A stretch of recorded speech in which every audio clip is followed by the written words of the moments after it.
Hola, feliz día. Muchas gracias a la coordinación del Congreso por la invitación y por tener el placer de estar aquí para compartir con ustedes un tema que es demasiado importante y un tema que es fascinante. Vamos a hablar sobre la remodelación del tejido adiposo en la obesidad en el marco del 14º Congreso de la Sociedad Científica Venezolana de Obesología. Tengo muchas cosas que hablar, de apenas 30 minutos. Vamos a discutir sobre definición de la obesidad, células del tejido adiposo, plasticidad fenotípica, estructural y metabólica, remodelación adaptativa, limitaciones a la plasticidad, hipoxia crónica, estrés oxidativo, senescencia celular, inflamación crónica, fibrosis, adipogénesis alterada, disfunción mitocondrial, resistencia a la insulina, inflexibilidad metabólica, remodelación desadaptativa, lipotoxicidad y un minuto de reflexiones al final. Entonces, ¿qué es obesidad? Obesidad es tejido adiposo, es exceso de tejido adiposo, es exceso de peso asociado con expansión del tejido adiposo. Tradicionalmente lo hemos medido como utilizando el índice de masa corporal. Más de 30 kilogramos por metro cuadrado de superficie corporal es obesidad, pero parece ser que la medición de la composición corporal es más precisa en la determinación de obesidad. Cuando el porcentaje de grasa corporal en hombres supera el 25% y en mujeres el 35%, nosotros hablamos de obesidad. Y tenemos que hablar de tejido adiposo, las células del tejido adiposo. Más o menos el 50% de las células del tejido adiposo son adipocitos, pero más o menos una de cada cuatro son células madre progenitoras adiposas. Una de cada 5 son células inmunes. Más o menos el 20%, una de cada 20 son células endoteliales, y también hay fibroblastos y fibrocitos. Dos células fundamentales del tejido adiposo, el adipocito blanco y el adipocito marrón. Del adipocito blanco, pues, surge el tejido adiposo blanco, es el más abundante. Sabemos que es de localización subcutánea y visceral, que el 80% de la masa grasa corresponde al tejido adiposo subcutáneo en sus diferentes depósitos, tanto abdominales como glúteos femorales. El 20% de la masa grasa corresponde al omental, mesentérico, retroperitoneal, gonadal y pericárdico, que pertenecen al tejido adiposo blanco. Pero el tejido adiposo marrón, que también es metabólicamente muy importante, de localización paravertebral, cervical, axilar, peritraqueal, localizado en vasos sanguíneos, perirrenal y adrenal, y con unos muy pequeños depósitos en músculos, mamas, médula ósea, órbitas, cara, articulaciones, piel y dermis. ¿Y cuál es la importancia del tejido adiposo? Porque participa en la homeostasis. Y básicamente de lo que voy a conversar hoy es simplemente cómo se remodela el tejido adiposo. ¿Para qué? Para mantener la homeostasis. Por eso hablamos de plasticidad fenotípica, estructural y metabólica. Empecemos con lo fisiológico. ¿Cómo es la plasticidad fenotípica? El adipocito blanco y el adipocito termogénico pueden intercambiarse, pueden pasar de uno a otro, simplemente cambiando algunos rasgos fenotípicos que incluyen las gotas de grasa, el número de mitocondrias y los programas transcripcionales. También hablamos de desdiferenciación reversible, que es lo que ocurre, por ejemplo, en la lactación, y una rediferenciación, que también es reversible, que ocurre in vivo a nivel del ciclo del cabello y en algunos cultivos experimentales. Hay 5 conceptos que son fundamentales cuando hablamos de plasticidad estructural. Estamos hablando de en ayunas, estamos hablando de la contracción del adipocito. En el estado prandial hablamos de la expansión del mismo. Aumento en el número de células, hablamos de hiperplasia. Aumento en el tamaño de los adipocitos, hablamos de hipertrofia. Y un concepto importante es el de la distribución del tejido adiposo, que tiene una relación con múltiples factores, entre ellos el sexo, la genética, el desarrollo, la edad, las hormonas e incluso algunos medicamentos. Con respecto a la plasticidad metabólica del tejido adiposo blanco, pues nosotros tenemos, y lo sabemos a la perfección, que hay un intercambio diario entre lipólisis y lipogénesis. Sabemos muy bien que en el estado en ayunas, donde activa el glucagón y la noradrenalina en sus respectivos receptores de membrana, vía incremento del AMP cíclico y de la proteinquinasa A, se favorece la hidrólisis de los triglicéridos para liberar ácidos grasos libres y glicerol. Eso en ayunas. Pero ¿qué pasa en el estado postprandial? Necesitamos aminoácidos de cadena ramificada, ácidos grasos de cadena larga y glucosa para proporcionar los bloques de construcción, que es la glucosa 3-fosfato y el acetilcoenzima A, para la síntesis, la lipogénesis de novo, que es lo que nos va a permitir la síntesis de los triglicéridos y su acumulación dentro del adipocito. Pero también en el tejido adiposo marrón ocurre exactamente lo mismo, pero con algunas modificaciones. Por ejemplo, acá vía proteinquinasa G y proteína P38 se produce el aumento en la expresión de los genes de las proteínas desacoplantes tipo 1, y estas proteínas desacoplantes tipo 1 participan. Primero, los ácidos grasos libres entran directo en la mitocondria y en el ciclo de Krebs, y las proteínas desacoplantes actúan desacoplando la cadena respiratoria de la producción de ATP, y esa es la razón por la que se produce calor. Esto que les acabo de comentar ocurre en todos los seres humanos, tal como lo expliqué. No, eso ocurre en las personas delgadas, no en las personas obesas. Veamos un grupo de hombres de 50 años, delgados, porcentaje de grasa corporal menor del 25%, masa grasa menor de 20 kilos, circunferencia de cintura menor de 94 centímetros, índice de masa corporal por debajo de 25, el diámetro de los adipocitos son pequeños, cercanos a las 60 micras aproximadamente. La relación entre macrófagos tipo 1 y macrófagos tipo 2, macrófagos tipo 1 son proinflamatorios, macrófagos tipo 2 son antiinflamatorios. Hay una relación baja a predominio de los antiinflamatorios, el OMA-IR por debajo de 2.5, la insulina por debajo de 10, la glicemia por debajo de 100 y un valor de hemoglobina glicosilada normal. Esto es lo que se conoce como plasticidad normal, plasticidad fenotípica, estructural y metabólica normal. ¿Qué ocurre en nuestros pacientes obesos? ¿Cómo es la plasticidad del tejido adiposo? ¿Qué es lo que caracteriza el tejido adiposo en las personas obesas? Hay hipoxia crónica, estrés oxidativo, senescencia celular, inflamación crónica, fibrosis, adipogénesis reducida, disfunción mitocondrial, resistencia a la insulina, inflexibilidad metabólica y termogénesis alterada. Vamos a ver si logramos conversar un poquito acerca de cada una de ellas. Esto es lo que produce la plasticidad patológica y la disfunción del tejido adiposo que nosotros observamos en nuestros pacientes obesos. El primer punto, hipoxia crónica. Los adipocitos se ponen gorditos, se ponen hipertróficos. Esta dieta rica en grasas hace que los adipocitos se pongan hipertróficos.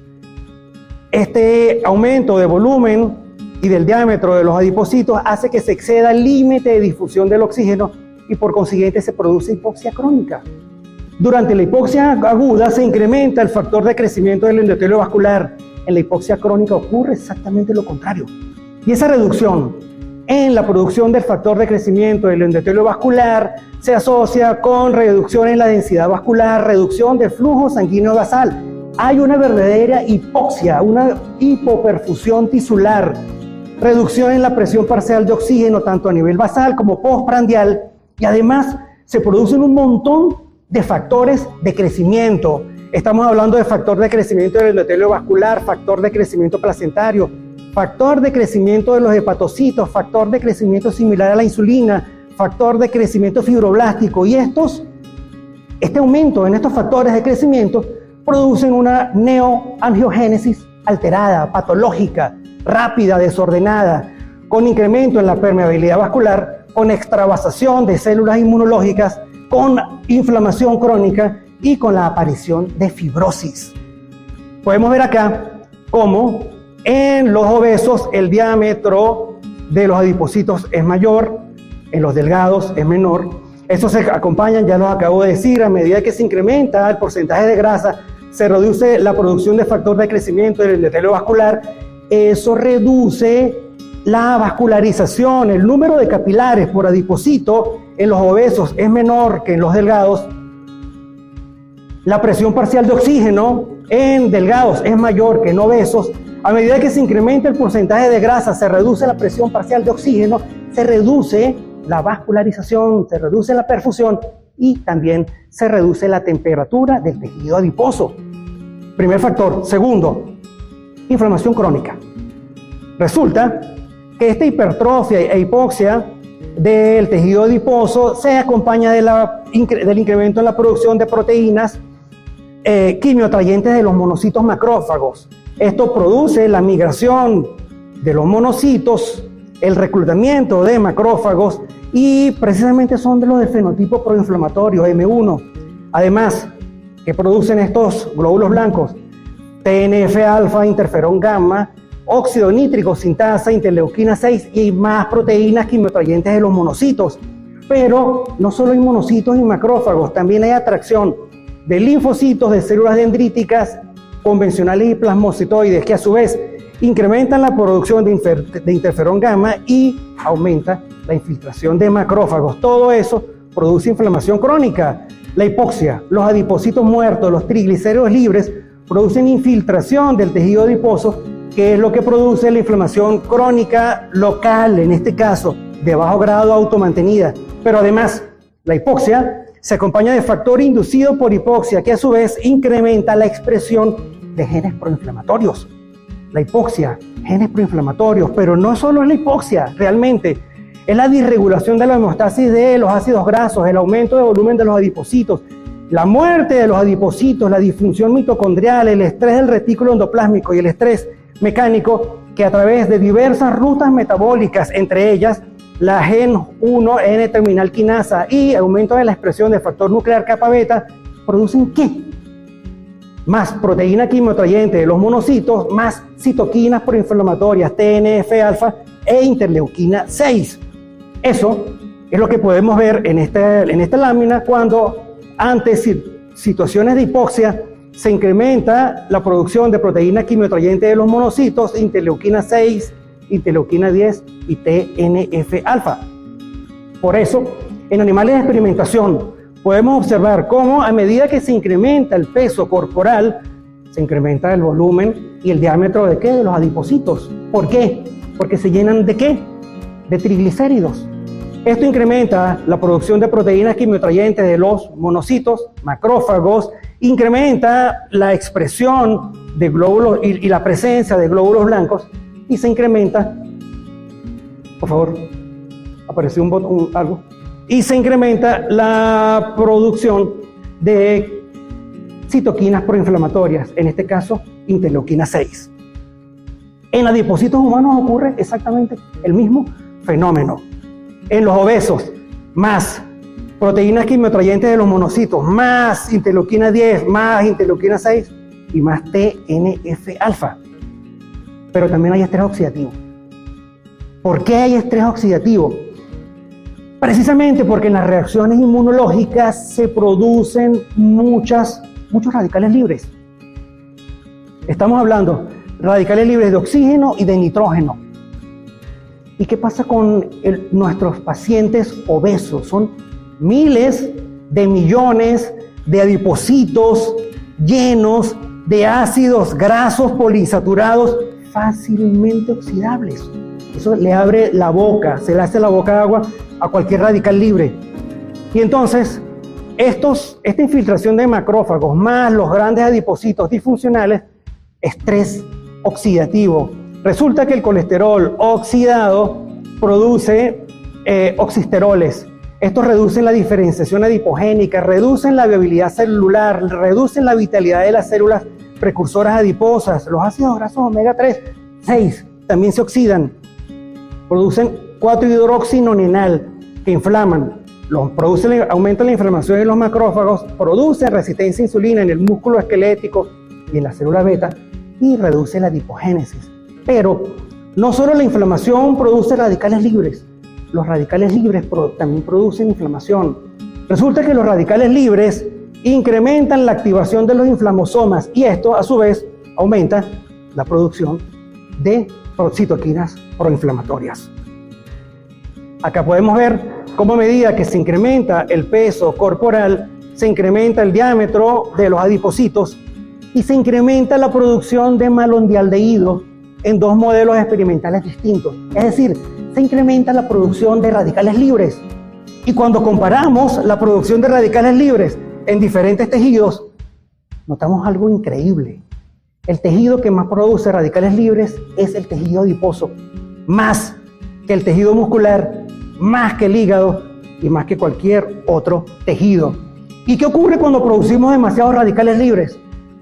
Se agotan las enzimas antioxidantes.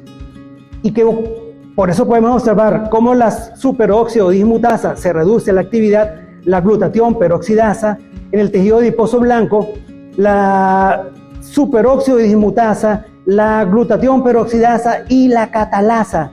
Y cuando se produce ese desequilibrio entre radicales libres y enzimas antioxidantes, ¿estamos hablando de qué? Estamos hablando de estrés oxidativo. Pero también hay otros factores adicionales. Resulta que el estrés oxidativo, pero también el daño del ADN, la hipoxia y la alta producción de glucosa y ceramidas en el tejido adiposo son citotóxicas directas para el adipocito y para las células madre adiposas. Producen inestabilidad genómica, producen senescencia celular y producen una morfología de esas células. Yo los llamo, son como los zombies, ni vivos ni muertos. Producen un fenotipo secretorio asociado a la senescencia, que incrementan las metaloproteasas de la matriz. Eso produce disfunción de la matriz extracelular y fibrosis. Aumento de citoquinas proinflamatorias que producen inflamación crónica. Trastornos en la producción del factor de crecimiento del endotelio vascular que producen angiogénesis patológica, que incrementan la hipoxia y que reducen la producción de PPAR-gamma. Pero no solo en estas dos, también en las células madre y en los preadipocitos hay el propio fenotipo secretorio asociado a la senescencia, que es proinflamatorio y reductor del potencial de diferenciación. Y este fenómeno, en el primer tejido en los seres humanos que ocurre, es en el tejido adiposo. Y se cree que puede tener relación precisamente con el estrés oxidativo. Pero también hay fibrosis en el tejido adiposo. Resulta que la hipoxia crónica, la infiltración de macrófagos y mastocitos y los adipocitos muertos incrementan de una forma marcada la concentración de proteínas, ácido hialurónico, entre otras. ¿Por qué? Porque el factor inducido por hipoxia, el factor de crecimiento transformante beta, la activina A, el factor de crecimiento del tejido conectivo, el factor de crecimiento derivado de las plaquetas y las citoquinas proinflamatorias favorecen la fibrosis del tejido adiposo. Eso lo podemos ver en experimentos con humanos, en los cuales a medida que se incrementa el índice de masa corporal, se incrementa de forma directa la concentración de colágeno 6 en el tejido adiposo. A medida que se incrementa el índice de masa corporal y el porcentaje de grasa, se incrementa la producción de colágeno 6 en el tejido adiposo hasta el punto de que una dieta hipergrasa ya a las 4 semanas incrementa casi un 10% la producción de colágeno. Y cuando comparamos el tejido adiposo blanco subcutáneo y el omental, vemos que en los obesos, en el omental, la fibrosis total es claramente mayor y en el tejido adiposo subcutáneo, tanto la fibrosis pericelular a nivel subcutáneo y omental es claramente superior. ¿Y qué es lo que pasa con esta fibrosis? Es un fenómeno fisiopatológico que es importante. ¿Por qué es importante? Porque este incremento marcado en múltiples proteínas, entre ellas el colágeno y el ácido hialurónico, producen disrupción de la señalización de los diversos factores de crecimiento, compresión mecánica sobre los adipocitos, reducen la lipólisis, reducen la leptina, aumentan la producción de citoquinas proinflamatorias, se asocian con rigidez tesular, reducción de la hipertrofia de los adipocitos, reducción de la expansión fisiológica normal del tejido adiposo. Y estos sustratos, como tienen son duros, rígidos, reducen la función de las células progenitoras adiposas, reducen la diferenciación del adipocito y reducen la remodelación. Es decir, es una grasa claramente patológica. Pero también hay adipogénesis alterada. Nosotros sabemos que las células madres se pueden diferenciar en preadipocitos o en células progenitoras, pero este tejido adiposo, patológico, hipóxico, reduce la actividad en las mitocondrias de estas células madres adiposas. Esto incrementa la producción de unas células que se llaman precursores fibroinflamatorios. Y estos precursores fibroinflamatorios aumentan la producción de factor de crecimiento derivado de las plaquetas, que reduce la diferenciación de los adipocitos y tienen una clara respuesta proinflamatoria que a su vez produce agravamiento de la inflamación crónica. Pero otros de los factores que mencioné también producen trastornos sobre la adipogénesis. Por ejemplo, la fibrosis, que reduce la capacidad adipogénica de las células madre. Los radicales libres, que reducen la diferenciación adipogénica, la viabilidad celular y la vitalidad de las células precursoras adiposas. Y la senescencia de las células madres adiposas reducen la adipogénesis y producen problemas en cuanto a expansión hipertrófica inapropiada. Pero también hay disfunción mitocondrial. Y la disfunción mitocondrial es uno de los principales problemas fisiopatológicos de la obesidad. Resulta que este estrés oxidativo me favorece la aparición de mutaciones del ADN mitocondrial. Hay reducción del contenido mitocondrial, reducción de la biogénesis mitocondrial, trastornos en la dinámica, en el funcionamiento de la mitocondria, trastornos bioenergéticos, reducción de la actividad enzimática e incluso trastornos en la homeostasis del calcio dentro de la mitocondria. Eso produce disfunción mitocondrial, reducción de los sustratos de oxidación, acumulación de sustratos no normales, sustratos patológicos, como el diacilglicérido, como la ceramida, que se asocian con resistencia a la insulina, ya lo conversaremos en el próximo punto, y a su vez, reducción de la fosforilación oxidativa, problemas con el transporte de electrones, agravamiento del estrés oxidativo, del daño de las mitocondrias, y eso favorece la actividad mitofágica o la apoptosis en la mitocondria. Pero también hay resistencia a la insulina. Y yo creo que este es el principal factor fisiopatológico que podemos ver nosotros en la obesidad. ¿Y a qué está asociada la resistencia a la insulina? A la inflamación crónica. Acá podemos ver cómo el TNF-alfa, por vía directa de la proteína tirosina fosfatasa 1B, que a su vez me reduce la fosforilación de la tirosina en el sustrato del receptor de la insulina, o bien a través de la P38 MAP quinasa, que a su vez aumenta la fosforilación de la serina, o bien por vía indirecta. ¿Por qué? Porque el TNF-alfa me incrementa la producción de ceramida, y esa ceramida, vía proteína fosfatasa 2A y vía serina treonina quinasa, a su vez me favorece la producción ¿de qué? De resistencia a la insulina. Pero no solo eso, la interleuquina 6. La interleuquina 6 vía JAK2 o STAT3 incrementa la expresión del SOX3, que es el supresor de señalización de las citoquinas 3.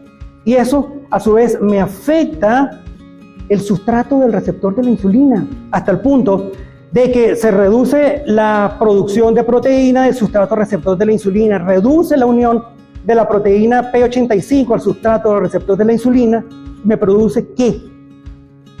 Reducción de captación de la glucosa estimulada por insulina en el adipocito. ¿Cómo se llama eso? se llama resistencia a la insulina. Acá podemos observar cómo a medida que se incrementa el peso, se incrementa la producción de inflamación crónica, y a su vez podemos observar cómo se multiplica de forma importante la producción de insulina. Ese hiperinsulinismo compensador. ¿Compensador a qué? Compensador a la resistencia de la insulina. ¿Y qué otra cosa podemos ver? Disglicemias en ayunas. Entonces el metabolismo del obeso es totalmente diferente del normal. ¿Qué es lo normal? ¿Qué es lo que vemos en el delgado? Lo normal es que haya lipólisis en ayunas y que haya lipogénesis en el periodo postprandial. ¿Qué es lo que observamos en los obesos? Primero, hay reducción en la densidad de las fibras nerviosas simpáticas. Esto reduce la lipólisis estimulada por catecolaminas, por norepinefrina en el tejido adiposo. Y además, estas citoquinas proinflamatorias aumentan la producción de la fosfodiesterasa E3B, que me reduce el AMP cíclico, y en el adipocito blanco me reduce la fosforilación de la lipólisis estimulada por hormonas, de la lipasa sensible a hormonas, reduciéndome la lipólisis, y en el adipocito marrón me reduce la producción de la proteína desacoplante tipo 1 y me reduce trastornos en la termogénesis. Esto en ayunas, pero en el estado prandial es peor todavía. Hay aumento de la lipólisis, reducción acá de la lipogénesis, aumento de los ácidos grasos libres y el glicerol, trastornos en la secreción de citoquinas proinflamatorias. Eso a su vez empeora la inflamación crónica, se produce lipotoxicidad, reducción de la respiración mitocondrial, reducción en la producción de ATP, aumento del lactato y reducción en la producción de PPAR gamma. Es decir, el metabolismo del obeso es totalmente diferente de la persona normal. Lo podemos ver en este grupo de hombres de 50 años, obesos tipo 2 sin diabetes versus obesidad tipo 2 diabéticos. Vean, porcentaje de grasa por encima de 35, masa grasa por encima de 40 kilos, circunferencia abdominal por encima de 120 centímetros, índice de masa corporal por encima de 35, el diámetro de los adipocitos altos. En aquel caso eran 60, en este caso 70, 80 e incluso mucho más hipertróficos. La relación macrófagos tipo 1 versus tipo 2 es alta, a favor de la inflamación. Los niveles de insulina altos por encima de 19 o 15, los niveles de glicemia en el grupo diabético claramente superior, y por supuesto que la hemoglobina glicosilada A1C claramente mayor en el diabético. Esto explica, ¿se dan cuenta que son idénticos? Esto explica por qué el 80% de los diabéticos en el momento del diagnóstico son obesos. Y por supuesto, esta remodelación patológica desadaptativa del tejido adiposo con una expansión claramente patológica hace que se pierda la principal función del tejido adiposo, que es acumular, guardar y aislar a las grasas. Se produce entonces una expansión patológica de las grasas, una acumulación de lípidos ectópicos. ¿En dónde? En músculo esquelético, en hígado, en islotes pancreáticos, en el endotelio vascular, en el miocardio, y eso es lo que se conoce como lipotoxicidad. ¿Por qué lipotoxicidad? Porque a medida que pasa el tiempo, nos ponemos más gorditos. Entonces obsérvense lo que pasa con el tiempo y el aumento de peso. En la primera década empieza el sobrepeso.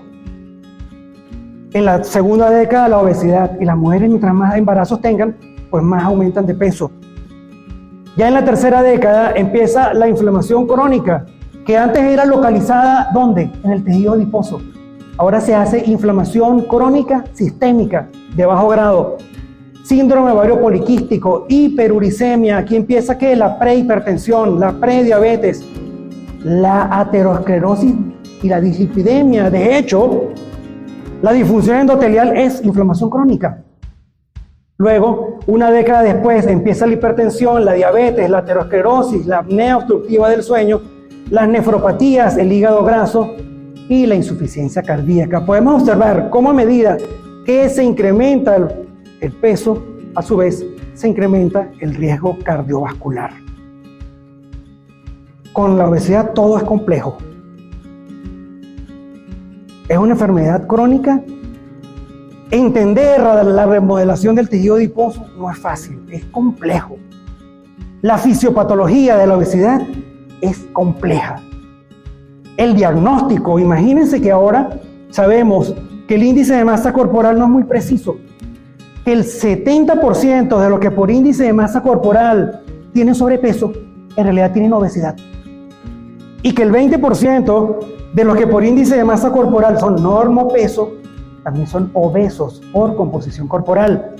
Entonces el diagnóstico no es sencillo, tenemos que estudiar las comorbilidades de nuestros pacientes obesos, el seguimiento, ustedes lo saben muy bien, no es nada fácil. El tratamiento también es complejo, hay que armar equipos multidisciplinarios, es un montón de especialistas de diferentes áreas que tienen que unirse para mejorar en realidad la calidad de vida del paciente con obesidad. El tratamiento es complejo y los resultados, como todos lo sabemos, también son complejos. Lo único que es fácil en la obesidad es la prevención de la obesidad. Según el estudio de BESCAM, Estudio Venezolano de Salud Cardiometabólica, hablando de datos del centro de Venezuela, el 30% son obesos, el 38% tienen sobrepeso. No es difícil entender por qué el 50% somos hipertensos o por qué el 15% de los venezolanos adultos son diabéticos. Tenemos de las cifras de diabéticos más altas de Latinoamérica. Y eso es entendible perfectamente por nuestro estilo de vida. El 75% de los venezolanos no siguen una dieta adecuada. Más del 60% de los venezolanos tienen sedentarismo. Les decía que lo único sencillo en la obesidad es la prevención. Y ya hace 2500 años, Hipócrates nos decía cuál era el camino adecuado. Él nos hablaba de que tu medicina sea tu alimento y que tu alimento sea tu medicina. Desde hace 2500 años nosotros sabemos cuál es el camino que tenemos que seguir vía estilo de vida, no solo para prevenir la diabetes y prevenir la obesidad, para mejorar la calidad de vida de nuestros pacientes obesos. Muchísimas gracias.